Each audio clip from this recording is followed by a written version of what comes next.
సముద్రానికి ఇసుకను సరిహద్దుగా దేవుడు నియమించాడు. సముద్రపు అలలు భయంకరమైన బొరబడితో వస్తాయి. కొన్నిసార్లు అలలు చూస్తే తాడి చెట్టు అంత పైకి లెగుస్తాయి. ఎంత పైకి లేచినా, ఎంత వేగంతో వచ్చినా ఎక్కడి దాకా వస్తాయి? ఒడ్డుని ఇసుకుందే అక్కడ దాకా వచ్చి ఎంత స్పీడ్గా వచ్చిందో అంత వెనక్కిపోద్ది. సరిహద్దు దాటి సముద్రం బయటికి రాదు. ఒకవేళ ఎప్పుడైనా సముద్రంలో ఉన్న అలలు, సముద్రంలో ఉన్న నీళ్లు సరిహద్దు దాటి పొంగి ప్రవహించాయా, సునామీ వస్తుంది. మా ఒక అన్నగా చెప్తున్నా, ఒక నాన్నగా చెప్తున్నా, ఒక తండ్రిగా చెప్తున్నా, ఒక భార్యగా నీకు ఒక హద్దు దేవుడు గీశాడు.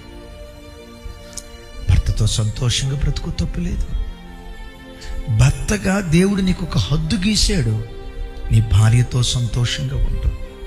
హద్దులో బ్రతికేవా, హాయిగా జీవిస్తావు. హద్దు దాటేవా, నీ ఇంట్లో సునామీ వస్తుంది. దేవుడు ఒక హద్దు గీశాడు. నీ కష్టాధ్యతంతో, నీ జీతంతో నువ్వు తృప్తిపడు. నీ జీతంతో నువ్వు సంతోషించు. ఉద్యోగ స్థలంలో లంచాలకు పోకు, బల కింద చేయి పెట్టుకో, తప్పుడు త్రోవలకు వెళ్ళకు. దేవుడు నీ ఉద్యోగంతో, నీ జీతంతో తృప్తి పడమని దేవుడు నీకు హద్దు గీసిన తర్వాత, హద్దు దాటితే, హద్దు ఎప్పుడైతే దాటుతామో, సముద్రపు నీళ్లు దాటితే సునామీ ఎట్లా వస్తుందో, హద్దు దాటితే మానవాళి బ్రతుకులో నష్టాన్ని ఎదుర్కొంటాం. ఎన్నో సంసారాలు విచ్ఛిన్నమైపోవటానికి, ఎన్నో బ్రతుకులు పాడైపోవటానికి, జీవితంలో కరువు, శాపం, నష్టం మీద నష్టం వ్యక్తులు అనుభవించడానికి కలిగిన కారణం ఏంటంటే, దేవుడు గీసిన గీతను దాటి, సరిహద్దు దాటి విచ్చలవిడిగా ప్రవర్తించడాన్ని బట్టి బ్రతుకులు నాశనం అయిపోతావు. నీ చూపుకు ఒక హద్దు ఉండాలా,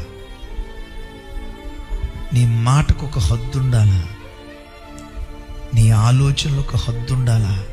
హద్దుల్లో బ్రతుకు, సురక్షితంగా జీవిస్తావు. టెన్నిస్ ఆట మీరు చూసి ఉంటారు కదా. ఇప్పుడు గీత ఉంటుంది, ఆ గీత అవతల కొంచెం బాల్ పడింది అనుకోండి, ఏమంటాడు అంపైర్? ఫౌల్ అంటాడు. ఇప్పుడు క్రికెట్లో ఈ గీతకు అవతల బాల్ కొంచెం అట్లా పోయింది అనుకోండి, అంపైర్ ఏమంటాడు? వైడ్ అంటాడు. నేనంట, ఆటకే అంత నియమం అయితే నీతి కలిగిన న్యాయాధిపతి అయిన దేవుడు ఒక వ్యక్తి దగ్గర నుంచి ఎంత నీతి విలువతో కూడుకున్న నియమాన్ని కోరుకుంటాడో ఆలోచించు.